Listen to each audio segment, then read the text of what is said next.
How you doing, guys? Chris here.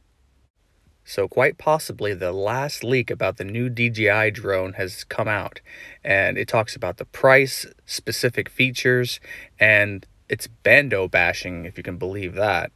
The video, which is quite different than the unboxing last week, makes a lot of references to the unboxing. First, they go into detail about specific characteristics of the drone, like the bottom light. Most of the pictures you'll see here are from the perspective of another drone that's following the DJI drone through the bando. Here you see the light and its placement, and here we talk about the arms lights or side indicators or markers, and it even goes into detail about the bottom sensors. So it shows you the light on the top and then the 6 bottom orientated and front orientated sensors.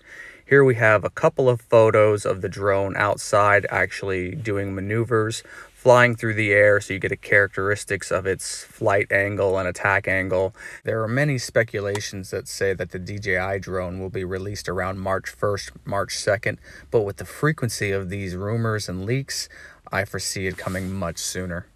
So, are you going to rush right out and buy the new DJI drone as soon as it's released, or are you going to wait for a couple of reviews to come out to see how it performs? Let me know. Thanks for watching. Don't forget to like and subscribe.